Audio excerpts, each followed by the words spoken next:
O Livro dos Médiuns. Segunda parte. Capítulo 27.1. Das contradições.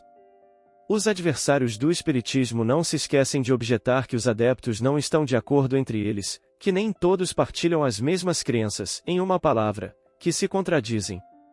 Se, dizem eles, o ensinamento é dado pelo espírito, como se explica que não seja idêntico? Só um estudo sério e aprofundado da ciência pode reduzir esse argumento a seu justo valor. Digamos logo que essas contradições, das quais certas pessoas fazem grande barulho, são em geral mais aparentes que reais, que se ligam mais à superfície que ao fundo da coisa, e que, por consequência, elas são sem importância. As contradições provêm de duas fontes, os homens e os espíritos. As contradições de origem humana têm sido suficientemente explicadas na primeira parte da presente obra, capítulo 4, Sistemas, item no 36, ao qual nos reportamos. Cada um compreenderá que, no começo, quando as observações eram ainda incompletas, surgiram opiniões divergentes sobre as causas e as consequências dos fenômenos espíritas, opiniões das quais 3/4 partes já caíram diante de um estudo mais sério e mais aprofundado. Com bem poucas exceções, e à parte algumas pessoas que não abandonam facilmente ideias ou que acariciaram ou engendraram, pode-se dizer que hoje há unidade entre a imensa maioria dos espíritas, ao menos quanto aos princípios gerais, ou talvez em alguns detalhes insignificantes.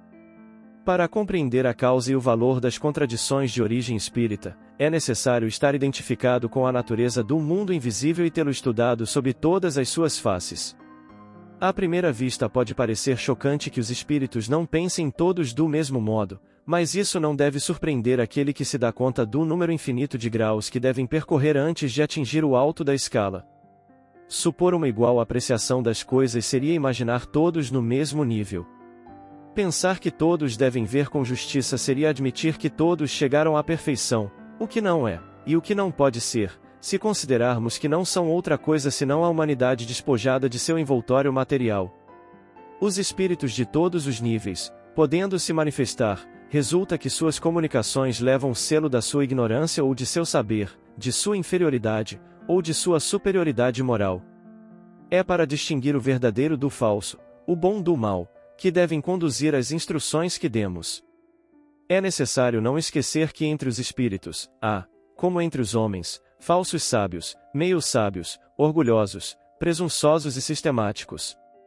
Como não é dado senão aos espíritos perfeitos tudo conhecer, há para os outros, como para nós, mistérios que eles explicam à sua maneira segundo suas ideias e sobre os quais podem ter opiniões mais ou menos justas, que por amor próprio tentam fazer prevalecer e que gostam de reproduzir em suas comunicações.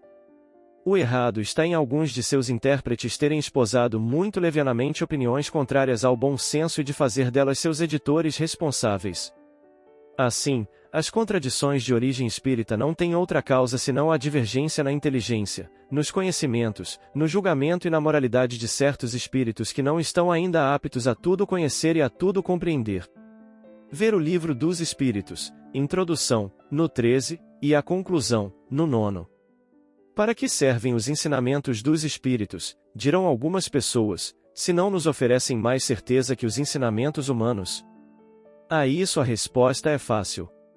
Não aceitamos com igual confiança o ensinamento de todos os homens, e entre duas doutrinas, damos preferência àquela cujo autor nos parece mais esclarecido, mais capaz, o mais judicioso, o menos acessível às paixões? É preciso agir do mesmo modo com os espíritos. Se entre eles há os que não estão acima da humanidade, há os que já a ultrapassaram e estes podem nos dar instruções que pesquisaríamos em vão entre os homens mais instruídos. É para distinguir da turba de espíritos inferiores que é necessário nos aplicar, se queremos nos esclarecer. É esta a distinção que conduz o conhecimento aprofundado do espiritismo. Mas estas instruções mesmo têm um limite, se não é dado aos espíritos tudo saber, com mais forte razão o mesmo deve acontecer com os homens. Há, então, coisas sobre as quais os interrogamos em vão, seja porque lhes é proibido revelar, seja porque eles próprios ignoram, sobre as quais não podem dar senão sua opinião pessoal. Ora, são essas opiniões pessoais que espíritos orgulhosos dão como verdades absolutas. É principalmente sobre o que deve permanecer escondido, como o futuro e o princípio das coisas, que mais insistem, a fim de dar a impressão de estar em possessão dos segredos de Deus. Assim é que sobre estes pontos há mais contradições. Ver capítulo precedente, perguntas que se podem fazer aos espíritos. Eis as respostas dadas pelos espíritos às perguntas seguintes, relativas às contradições. 1. O mesmo espírito comunicando-se em dois centros diferentes transmitir sobre o mesmo assunto respostas contraditórias. Se os dois centros diferem de opiniões e de ideias, a resposta pode chegar modificada, porque estão sob a influência de diferentes colônias de espíritos. Não é a resposta que é contraditória, mas a maneira que é transmitida. 2. Compreende-se que uma resposta possa ser modificada, mas, quando as qualidades do médium excluem toda ideia de má influência, como se explica que espíritos superiores tenham linguagem diferente e contraditória sobre o mesmo assunto, para pessoas perfeitamente sérias? Os espíritos realmente superiores não se contradizem nunca, sua linguagem é sempre a mesma com as mesmas pessoas. Pode ser diferente, segundo as pessoas e os lugares, mas é preciso prestar atenção, a contradição, às vezes, é apenas aparente, está mais nas palavras que nas ideias, porque, refletindo, descobre-se que a ideia fundamental é a mesma. Depois o mesmo espírito pode responder diferentemente sobre a mesma pergunta, segundo o grau de perfeição daqueles que o evocam, porque não é sempre bom que todos tenham a mesma resposta, por não estarem todos no mesmo nível. É exatamente como se uma criança e um sábio fizessem a mesma pergunta, responderia a um e a outro de maneira a ser compreendido e a lhe satisfazer, a resposta, ainda que diferente, teria o mesmo sentido. 3. Com que fim os espíritos sérios parecem acreditar perto de certas pessoas em ideias e mesmo preconceitos que combatem junto de outras? É necessário que sejamos compreendidos. Se alguém tem uma convicção bem fundamentada sobre uma doutrina, mesmo falsa, é preciso que o desviemos dessa convicção, mas pouco a pouco. É por isso que nos servimos às vezes de seus termos e aparentamos adotar suas ideias, a fim de que não se ofusque e de repente deixe de se instruir conosco. Além disso, não é bom cortar muito bruscamente os preconceitos, isso será um meio de não ser ouvido. Eis porque os espíritos falam às vezes de acordo com os que os escutam, a fim de levá-los pouco a pouco à verdade. Eles apropriam a linguagem às pessoas, como faz você mesmo se é um orador um pouco hábil. Por isso não falarão a um chinês ou a um maometano, como falariam a um francês ou a um cristão, pois sabem que seriam repelidos. É necessário não tomar por contradição o que é apenas uma parte da elaboração da verdade. Todos os espíritos têm sua tarefa marcada por Deus, eles a cumprem nas condições que julgam convenientes para o bem daqueles que recebem suas comunicações. 4. As contradições, mesmo aparentes, podem lançar dúvidas no espírito de certas pessoas. Que controle podemos ter para conhecer a verdade? Para discernir o erro da verdade, é preciso aprofundar suas respostas e meditar muito tempo de modo sério, é todo um estudo a fazer. É preciso tempo para isso, como para estudar outras coisas. Estuda, compara, aprofunda, dizemos sem cessar, o conhecimento da verdade tem esse preço. Como querem chegar à verdade, se interpretam tudo de acordo com suas ideias estreitas, que tomam por grandes ideias. Mas não está longe o dia em que o ensinamento dos espíritos será uniforme para todos, tanto nos detalhes como nas coisas principais. Sua missão é destruir o erro, mas isso só acontece gradativamente. 5. Há pessoas que não têm nem o tempo, nem a aptidão necessária para um estudo sério e aprofundado e que aceitam o que lhes ensinam sem exame.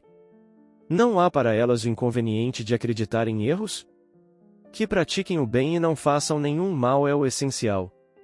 Para isso não há duas doutrinas, o bem é sempre o bem, quer o faça em nome de Alá ou de Jeová, porque há um só Deus para todo o universo. 6. Como espíritos que parecem desenvolvidos em inteligência podem ter ideias evidentemente falsas sobre certos assuntos? Eles têm sua doutrina. Aqueles que não são bem avançados, e creem o ser, tomam suas ideias pela verdade. É como no meio dos homens. 7. Que pensar das doutrinas que aceitam que só um espírito pode se comunicar e que esse espírito seria Deus ou Jesus? O espírito que ensina isso quer dominar, quer fazer crer que é único, mas o infeliz que ousar tomar o nome de Deus espiará bem caro seu orgulho. quanto a essas doutrinas, se refutam a si mesmas, porque estão em contradição com os fatos mais largamente averiguados. Não merecem exame sério, pois não têm fundamento. A razão lhe diz que o bem procede de uma boa fonte e o mal de uma fonte má. Por que quer que uma boa árvore dê maus frutos? Já colheu uva numa macieira? A diversidade nas comunicações é a prova mais patente da diversidade de sua origem. Além disso, os espíritos que pretendem se comunicar esquecem de dizer por que os outros não o podem fazer. Sua pretensão é a negação do que o Espiritismo tem de mais belo e mais consolador, as relações do mundo visível e do mundo invisível, homens com seres que lhes são caros e que estariam perdidos para eles sem retorno. São essas relações que identificam o homem com seu futuro, que o destacam do mundo material. Suprimir essas relações é mergulhar na dúvida que faz o seu tormento, é dar alimento a seu egoísmo. Examinando com cuidado a doutrina desses espíritos, aí se reconhece a cada passo contradições injustificáveis, traços de sua ignorância sobre as coisas mais evidentes, e, por consequência, os sinais mais certos de sua inferioridade. O Espírito de Verdade. 8. De todas as contradições que se notam nas comunicações dos espíritos, uma das mais chocantes é a relativa à reencarnação. Se a reencarnação é uma necessidade da vida espírita, como se explica que nem todos os espíritos a explicam? Não sabem que há espíritos cujas ideias são limitadas ao presente, como entre muitos homens da Terra. Acreditam que sua situação vai durar para sempre. Não enxergam para além do círculo de suas percepções e não se inquietam de saber de onde vêm ou para onde vão, portanto devem sofrer a lei da necessidade. A reencarnação é para eles uma necessidade a qual nem sonham senão quando ela chega. Sabem que o espírito progride, mas como? Isso, para eles, é um problema. Então, se lhes perguntar, falarão dos 7 céus superpostos como andares. Alguns falarão da esfera de fogo, da esfera de estrelas, depois da cidade das flores, da cidade dos eleitos. 9. Compreendemos que os espíritos pouco desenvolvidos possam não entender essa questão, mas como se explica que espíritos de uma inferioridade moral e intelectual notória falem espontaneamente de suas diferentes existências e de seu desejo de reencarnar para resgatar o passado? No mundo dos espíritos se passam coisas que são bem difíceis de compreender. Não há, no seu meio, pessoas muito ignorantes sobre certas coisas e que são esclarecidas sobre outras, pessoas que têm mais julgamento que instrução e outras que têm mais espírito que julgamento? Não sabem também que certos espíritos adoram manter os homens na ignorância, se dando ares de instruí-los e que aproveitam a facilidade com que aceitam suas palavras? Podem seduzir aqueles que não veem no fundo das coisas, mas quando os apertamos pelo raciocínio, não sustentam seu papel por muito tempo. É preciso, por outro lado, levar em conta a prudência geral dos espíritos na propagação da verdade, que uma luz muito viva e muito súbita ofusca, não esclarece. Podem então, em certos casos, julgar útil expandi-la gradualmente, segundo a época, os lugares e as pessoas. Moisés não ensinou tudo o que Cristo ensinou, e o próprio Cristo disse muitas coisas, cuja compreensão estava reservada às gerações futuras. Falam da reencarnação, e você se admira que esse princípio não tenha sido ensinado em certos países. Pense, então, que num país onde o preconceito da cor reina soberano, onde a escravidão está enraizada nos costumes, o espiritismo seria repelido só por proclamar a reencarnação. A ideia de que aquele que é patrão pudesse se tornar escravo e, reciprocamente, teria parecido monstruosa. Não valia mais, primeiro fazer aceitar os princípios gerais, deixando para mais tarde as consequências? Ó! Homens, como sua vista é curta para julgar os desígnios de Deus! Saibam então que nada se faz sem sua permissão e sem um objetivo que às vezes não podemos penetrar. Já disse que a unidade se fará na crença espírita e que as dissidências, já menos profundas, se apagarão à medida que os homens se esclarecerem e que acabarão por desaparecer completamente. Tal é a vontade de Deus, contra a qual o erro não pode prevalecer. O Espírito de Verdade. 10. As doutrinas errôneas, que são ensinadas por certos espíritos, não retardam o progresso da ciência verdadeira? Você quer ter tudo sem trabalho. Saiba, então, que não há campo onde não cresçam ervas daninhas, o lavrador deve arrancá-las. Essas doutrinas errôneas são consequência de inferioridade de seu mundo. Se os homens fossem perfeitos, não aceitariam senão o que é verdadeiro. Os erros são como pedras falsas, que só um olho exercitado pode distinguir. É necessário uma aprendizagem para distinguir o verdadeiro do falso. Pois bem, as falsas doutrinas têm por utilidade exercitá-lo a distinguir a verdade do erro. 10. Aqueles que adotam o erro não retardam seu aperfeiçoamento? Se adotam o erro, é porque não são bastante avançados para compreender a verdade. Esperando que a unidade se faça, cada um crê ter a verdade para si e afirma que só ele tem a verdade. Ilusão que deixa de entreter os espíritos zombeteiros. Sobre o que o homem imparcial e desinteressado pode se basear para fazer seu julgamento? A luz mais pura não é obscurecida por nenhuma nuvem, o diamante sem mancha é aquele que tem mais valor. Julguem então os espíritos pela pureza de seus ensinamentos. A unidade se fará do lado onde o bem não terá jamais se misturado ao mal, é desse lado que os homens se ligarão pela força das coisas, porque julgarão que lá está a verdade. Note, além disso, que os princípios fundamentais são por toda parte os mesmos e devem uni-los em um pensamento comum, o amor de Deus e a prática do bem. Seja qual for o modo de progresso das almas, o objetivo final é o mesmo, fazer o bem, não há duas maneiras de fazê-lo. Se há dissidências capitais, quanto ao princípio mesmo da doutrina, há uma regra certa para as apreciar, e a melhor doutrina é aquela que satisfaz melhor o coração e a razão e que tem mais elementos para conduzir os homens ao bem. É essa que prevalecerá, garanto. O Espírito de Verdade. Nota: e as contradições que se apresentam nas comunicações espíritas podem ter as causas seguintes: a ignorância de certos espíritos, a trapaça de espíritos inferiores que, por malícia ou maldade, dizem o contrário do que disse o espírito do qual usurparam o nome, a vontade do próprio espírito, que fala segundo os tempos, os lugares e as pessoas, e que pode julgar útil não dizer tudo a todo mundo, a insuficiência da linguagem humana para exprimir as coisas do mundo incorporal, a insuficiência dos meios de comunicação que não permitem sempre ao espírito de fazer conhecer todo o seu pensamento, enfim, a interpretação que cada um pode dar de uma palavra ou de uma explicação, segundo suas ideias, seus preconceitos ou o ponto de vista sob o qual encara a coisa. Só o estudo, a observação, a experiência e a abnegação de todo o sentimento de amor próprio podem ensinar a distinguir essas diversas nuances.